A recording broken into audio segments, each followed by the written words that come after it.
DC has decided to cancel their big film Batgirl, and perhaps this will give the fans a chance to finally get what they want and what they've been asking for years at this point, which is good content. And will also show how Marvel is still dedicated to giving the exact opposite of that.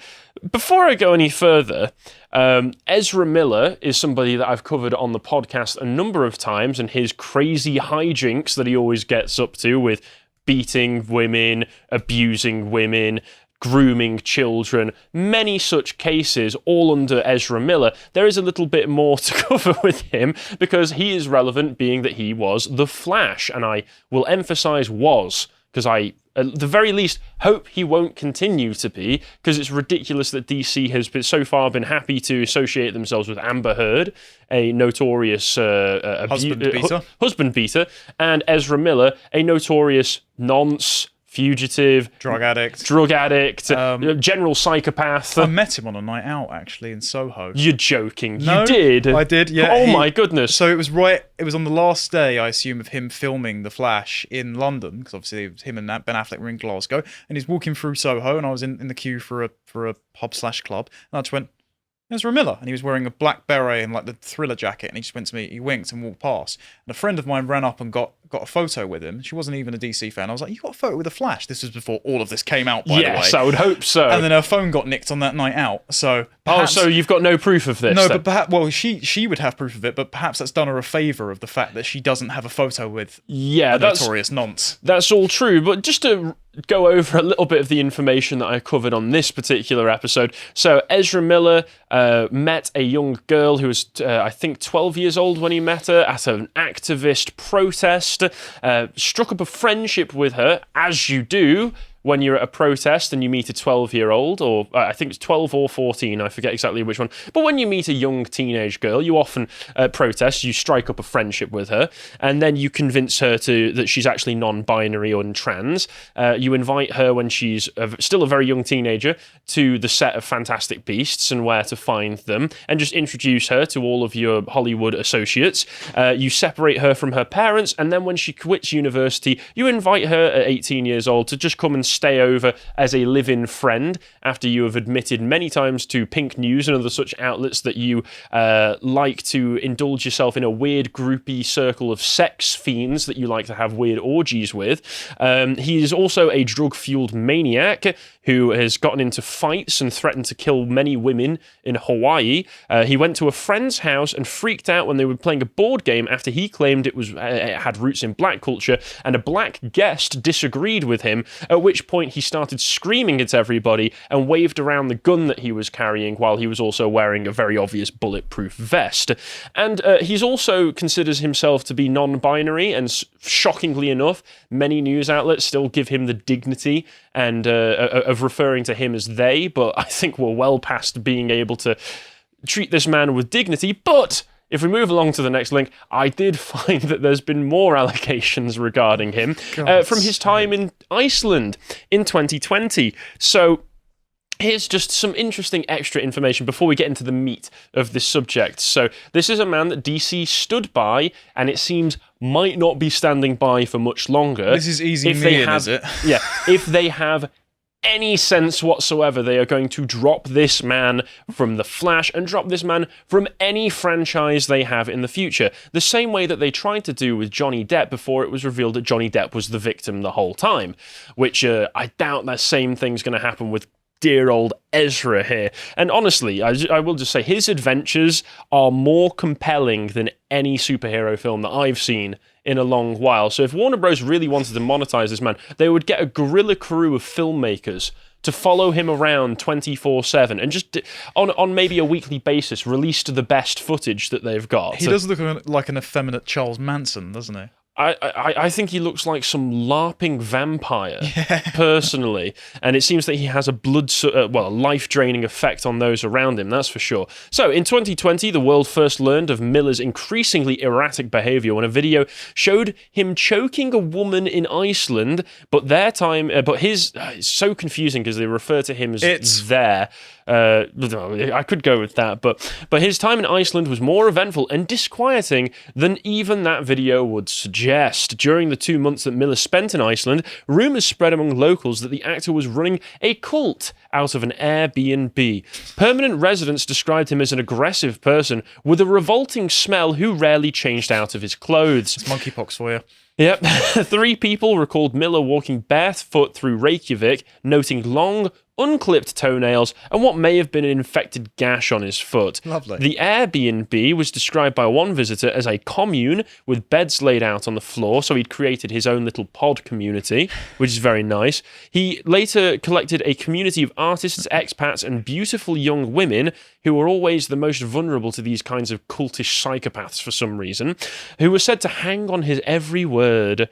Oh, they had a typo there. They said hang on his every word. Ooh, they missed out the pronouns there. Yeah. Ooh, you're in trouble. It felt like everyone was hypnotized, the visitor said. He led group meditations, claimed to possess supernatural powers and the ability to read minds. He also paid for food, lodging, marijuana, and once handed a musician the equivalent of $1,500 for his birthday, but he would also become enraged at dissent. Nobody was ever kind of allowed to disagree with him, said a young woman who had been there and had a brief sexual relationship with him when she was 18, which is a bit old for him, as far as I can tell, but fair play. His reality painted everybody else's reality. There was no room for anybody else's opinions or feelings, and that's all I really wanted to point out on this, is that Ezra Miller is still a psychopath, and more information comes out almost on a weekly basis at this point. Just add it to the pile that this man is an obvious psychopath. I just like that he was playing the Flash, but he's acting like Eobard Thawne. It's like, do you remember who groomed you when you were 12? It was me, Barry. It was me all along. Yes, he is Reverse Flash in real life. But let's get on to the meat of this, which is that the film Batgirl was cancelled by DC. Thank God. Despite the fact that they'd already finished filming the whole thing. It was that bad. And here's why. Just amusingly, this article from the Scotsman introduces it as a highly anticipated new film. Highly anticipated? Tell me in the comments below, did you even know that this film was going to happen before it got cancelled? I did. I was very upset by it all. Well, you did, but you're an uber nerd. Yeah, well, I literally have the Gail Simone Batgirl omnibus that came out last year because I pre-ordered it, and I was just utterly heartbroken at the casting and the complete lack of respect. And do you hear the blowing of dust wind and sand growing? Because that's the sound of all female viewers' vaginas drying up immediately at the sound. Well, to be fair, most of our female viewer base will probably cosplay far better than the trash bag that this woman's wearing for a costume. Well, that is true as well. So the film was directed by Adil El Arbi and Bilal Fallah, I should say, who were both involved in the production of Ms. Marvel, which is being touted as the most highly rated Disney Plus TV series since they released the service. Critics only. Yes, by critics. They travel back in time to apartheid Pakistan for literally no reason, and her comic has been relaunched, I believe it was something like 7 times because nobody cared about Sama Ananat's self-insert. It pushed the right messages and wanted everybody to know that it supported the current thing. So, of course, it was going to get a 98% on Rotten Tomatoes. I'm surprised that it didn't even get 100%. But the viewer score, as always, is quite a bit lower. It is 81%, which is still a bit high for me. That's because I suppose that most people that watched it were progressive activists, and therefore you couldn't even be bothered to go on. Well, that's true. Why would you or I even consider watching Ms. Marvel, for instance? But it is still enraging to me that people are considering it to be more highly rated than Netflix's Daredevil series, which is still, to me, the best TV series that Marvel have produced. Batman v Superman got a 27% by critics, and then that garbage gets 98%. It's unreal. Yes. But it was the latest film in the DC Comics franchise and was filmed in Glasgow, where they made it look like Gotham City, and it was set to star 27-year-old New York actor Leslie Grace in the main role, which was a controversial choice in the first place because it was an unnecessary race swap. Oracle and Batgirl, same character. Barbara Gordon is white in the comic books, whereas Leslie Grace is black, or at least mixed race, which obviously set off some bad signs in the first place. This isn't like, say, for instance, Catwoman, who was portrayed by Halle Berry in 2004. Which was also terrible. Which was also terrible, but I doubt the casting was anything to do with intentionally wanting to race swap and more to do with the fact that Halle Berry was... She was very popular at the time. Yeah. I mean, she also just won an Oscar. Yeah, well... Well, to be fair, no, I think... No. In Year One, Batman Year One, Frank Miller's Batman Year One, is... I thought maybe it's just something to do with the shading, but Black Woman looks black in there. No, she doesn't. No, it's because of the noir shading. She's actually half Cuban and obviously half Italian because her father's... That makes more sense. Maroni. That's cleared something up for me there. Yeah. Well, actually, that's why in the Batman, not to derail us, but when Falcone starts talking about the only reason communism didn't work is austerity, that flies in the face of her character because her mother was a Cuban refugee, and that's why she learned to steal, and that's why she was in poverty when she was in Gotham. I didn't remember she's that an line anti-communist from the character. Batman. Yeah, I retain all it because that film's terrible. I disagree that it's entirely terrible, but it definitely has some issues. But however, the production will now be shelved entirely despite a reported cost of almost $70 million and filming being complete. It is thought that the production company's main reason for the cancellation is a poor response to test screenings. As per a report in the New York Post, the initial test screenings of the film overwhelmingly received poor responses from audiences. A secondary rumoured reason for the cancellation is that Warner Brothers had committed to large-scale theatrical films for their DC world, in short, the release of Batgirl was too far removed from the fictional world that they wanted to create. But they have also said that they're suggesting that we might still work with the directors and also the main star of the film, which is very strange because honestly, and I don't really hold much sympathy to the directors because they seem like partisan hacks. I don't know enough about Leslie Grace to be able to say one way or the other. But why, as individuals, would you want to work with a company after you've been through all of this effort and they shelve it last minute? It would be quite amusing if they carried on working with them. Can I just point out that how bad must this have been for the people who agree ideologically with them because they're woke as hell to not put this out when they put out Joss Whedon's Justice League with the CGI Cavill moustache? Well, it does seem... It must be horrific. From the rest of this that we'll be getting into, it does seem that DC is starting to shift their priorities in their approaches to films and shift them in possibly a very positive way, which I'll get into in a moment. But there is another explanation. If we go to the next one, it might have been Reverse Flash. It might have been Ezra Miller behind this the whole time. It was me, Barry. He does seem to be an actual real-life supervillain, so perhaps Reverse Flash did have something to do with this. But if we carry on as well, this has been so surprising to a lot of people because it is so unusual for a film studio to just cancel a film after it's already been finished, that even Good Morning Britain was talking about it, except the topic of actual question to this debate that we had Dominique Samuels, who's pretty good on this sort of stuff, opposing this generic woke female woman. Film critic, apparently. Genuinely, that was her title, film critic. Of course it was. But yeah, they were debating the entire wrong question, which was that are female superhero films less successful, which is not the relevant question here. Well, female characters are not necessarily less successful. Birds of Prey was selling like gangbusters, mainly because of Ed Benner's cheesecake art. Batgirl had good numbers when in the New 52. You've got some fantastic... And even among films, as far as I remember, the first Wonder Woman did very well. Despite it being a terrible film. That's true. So it's just frustrating to have this willful ideological blindness from the woman on the left, but from the producers of GMB, obviously who lean left, they don't question the presuppositions of maybe it's because we're packing it full of feminist race-bending nonsense and not just telling a good story. And to be fair, Dominique does immediately bring that up. She gets right onto the actual meat of the subject, which is that people do not want these films. And of course, generic woke film critic says, well, don't you understand that political ideology has been underneath every superhero, which might be true in a sense if you frame it from a certain perspective, but it has been much less blatant in the past, much less preachy in the past, and you can also find a way to weave in political undercurrents and political undertones to a narrative while not making it the entirety of the narrative. Well, they were contextual, but they weren't an apparatus for furthering an ideological goal. Now they're not characters, they're hollowed out, they're representatives,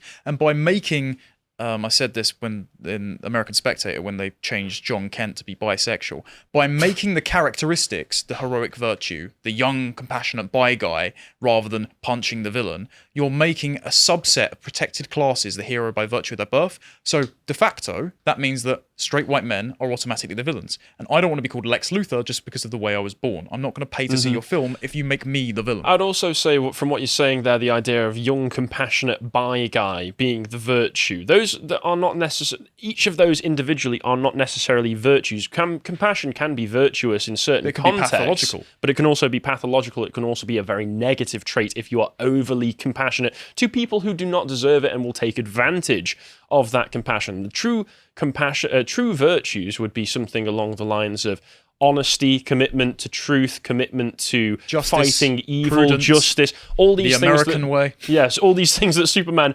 used to represent. But there are other reasons that this might have happened, mainly being that I've just yesterday, it was reported that Warner Brothers, who recently in April had a massive merger with Discovery Plus, have reported massive Q2 losses on content and merger costs due to this. And it might be that they're starting to recognize that they are starting to lose money. They need to revamp a lot of their content in a way that will actually make them money, because for a long time now, the DC cinematic universe, as it was originally supposed to be when Zack Snyder was at the helm of it, has kind of gone off in this really weird, fragmented direction where it doesn't really tie into anything. And if they want to make the Marvel big bucks, then they're going to have to change their strategy entirely. Yeah. And it does seem that they are going to be trying to do that in the next article here. And I wouldn't necessarily personally say that trying to set up a big cinematic universe is my preferred way that they would go about it, because personally I think cinematic universes are a bit tired now, they're a bit bloated, and I don't feel the need for films to tie into each other constantly, because then you do end up with films like Iron Man 2 in Marvel, for instance, which ends up just being a big advertisement for the next big film coming along, rather than a compelling story in its own right. So I do dislike now, especially after Marvel has oversaturated it to the point where they've got, 5 different TV shows coming out every year now, as well as all the rest of the films that they've got released on the production line. Just get them out the door, which is why all the CGIs turn out terrible. I dislike the atmosphere that it creates. I dislike the culture that it must create within the companies themselves of just abandoning creativity for pure corporate welfare. But they are changing their tact with a bit of this, and they seem to be doing it in maybe a positive direction, where the CEO, David Zaslav, has promised that the company will not put a movie out unless we believe in it, but they have also confirmed at the same time that the Flash solo film is still slated for release, which you have said might not be the case, but we'll see that they might be trying to reshuffle things around that as well. So he said that the Batgirl release did not align with the company's new focus on quality over quantity for DC films, which just says it all really there. We got terrible test screenings. Also, we can recognize that the film sucked, so get that one out the door. Let's not even release that, because you got to understand as well that marketing costs tend to balloon a film's budget to double what the actual production budget was as well. So they've probably already sunk a few million into marketing, even though maybe they haven't, because I'd never even heard of the film before. So they just don't want to sink the rest of the money into marketing when there's no chance of them making the money back in the first place. Although I do kind of hope they pull a Morbius on this. Please, meme them into releasing the film, and then nobody go see it. Nobody go see it, just like with Morbius, and it will be hilarious. The only reason people care about this film is because it's been cancelled. Make them release it so we can all go back to not caring about it again. Our ambition, Zaslav says, is to bring Warner back and to produce great high-quality films. As we look at the opportunities that we have broadly, DC is one of the top of the list for us. You look at Batman, Superman, Wonder Woman, Aquaman. These are the brands that are known everywhere in the world. And he noted that the ability to drive these all over the world with great story is a big opportunity for us, and we have done a reset. We've restructured the business. We're going to focus where there will be a team with a 10-year plan focusing just on DC. and this is where I start to get a bit cold feet and I start to worry a little bit. It's very similar to the structure that Alan Hall and Bob Iger put together very effectively with Kevin Feige at Disney, which means the Marvel production line. Well, that's what derailed it originally. Snyder had a very clear narrative arc that was paced out very well, quite sustainably, and then Jeff Johns got in and decided to switch from comics to films, wanted to make too expanding a universe, wanted to walk before he could run, wanted to make the tone very much like Richard Donner, who he previously worked for, also like Kevin Feige. And the reason they changed a lot of BVS, actually the reason, reportedly, that Captain America Civil War came out at the same time as BVS is because Jeff Johns leaked the plot to Kevin Feige, because they're still in touch and good. Oh my God. Good friends. Jeff Corporate Johns, subterfuge. Well, even more corporate subterfuge. When Snyder's daughter committed suicide, R.I.P. Autumn, Jeff Johns booted him off and got his buddy Joss Whedon to come in and reshoot the whole film. So it's this malfeasance, this interference with one director. This is all starting to fit into place like a puzzle. Well, it's a collaboration between a series of directors from the start, have this cohesive vision, and when you try and too quickly expand it out into a universe and mess with the tone, it all falls apart. And if they're going to do that again by trying to emulate Disney, this would be disastrous. Instead, double down on what's worked. Man of Steel, Batman v Superman, Zack Snyder's Justice League, and Aquaman were some of the only films that made a profit, and Aquaman perhaps excluded because it's a bit silly, but those three, excellent. Hate me. I don't care. We might be having a discussion on this soon. We're definitely having a discussion. I've only watched Man of Steel like 9 years ago when it came out in the cinema, and I'm going to watch them again sometime soon, and we might be having a discussion on that. So if it turns out that I hate them, I will be the animus for our audience who are probably screaming at their computer screen right now, going, "No, Batman v Superman sucked." If I end up liking them, then that's just how I'll convert you to the Church of Snyder. Don't worry. I still don't like his color grading choices. We're not going to release a film to make a quarter, he says. We're not going to release a film unless the focus is going to be how do we make each of these films in general as good as possible, which actually sounds very positive because, you know, films telling good stories again. My God, please, somebody pinch me. Am I dreaming? And there's other positive news in this as well, because Batgirl may have set off a string of cancellations where they're saying that after Batgirl's cancellation, Supergirl could be in trouble too. Sadly, not the CW show, which I've only seen clips of, which that's been off air for ages. Has it? Thank God. I saw clips of that and it looked absolutely dreadful. And I can't imagine that a Supergirl film would have been much better either, because all of these female-led superhero films nowadays, sadly, despite the fact that there is plenty of potential within the characters themselves, tend to be Trojan horses for woke messaging. It's not Kara, by the way. It would have been the daughter of Lois Lane and Clark from an alternative universe that's modelled on the Flashpoint version of Batman. Not Batman, Superman, where he's emaciated and living underground. I don't know if you remember. I didn't read Flashpoint. I only read some of the New 52 stuff. Basically, Flashpoint, Superman is never actually discovered, and he gets tested on by the government. He's living underground, and he's this really skinny creature that's never seen the sunlight, and so she would have been the dark-haired, Hispanic daughter of Henry Cavill Superman and replace him, because they weren't going to hire him again. Of course. Well, let's just keep not hiring Henry Cavill, one of the most popular and one of the only nice and seemingly normal actors. And a genuine nerd. And a genuine nerd who cares about these the franchises he gets attached to. Let's just keep not hiring him and replace him with diverse replacement. Thank God that this might not be happening as well. And then we've also got Shazam 2, which might be delayed, and I'm not too happy about potentially Shazam 2 because I saw the first one and it was a bit of campy fun. I know you're not huge into it, but it was more fun. Aquaman and The Flash might be delayed, and it looks like they might be rebooting. They might have already been rebooting the universe with The Flash, but they seem to be reversing that plan in the next one, where they said that rumors claimed that The Flash would erase all 3 DCEU movies from the shared universe's continuity, and these would have been Man of Steel, Batman v Superman, and most likely the theatrical version of Justice League. And I don't get how you can have Snyder's Justice League without those original 2, and I don't get why you would want to erase from the continuity the 2 of the films that people seem very enthusiastic about still. Yeah, your core constituency, and it actually made a sizable profit. Batman v Superman made over $800 million. Yep, and that would have written out Henry Cavill's version of Superman and Ben Affleck's Batman, replacing them with Supergirl, like you said, and an older Batman played by Michael Keaton, presumably wheeled out for nostalgia points and also to emasculate him in all likelihood as well. Given, however, that Ben Affleck has reshot scenes intended for Michael Keaton's Batman in the upcoming Aquaman and the Lost Kingdom, it would seem that ideas concerning his being in the DCEU Batman are no more. So it seems like they are restructuring this, and we've got even more evidence from this from Pride of Gypsies, Jason Momoa's Instagram post, just showing the two of them happy to be reunited. It just seems wholesome. Yeah, politics aside, absolute kings. Nice to see Bruce Wayne back on set. Let's just hope that Ben sorted out his drinking, eh? He actually has. Excellent. That's actually good to hear. He's sober and he just got married to Jennifer Lopez after how many years? So.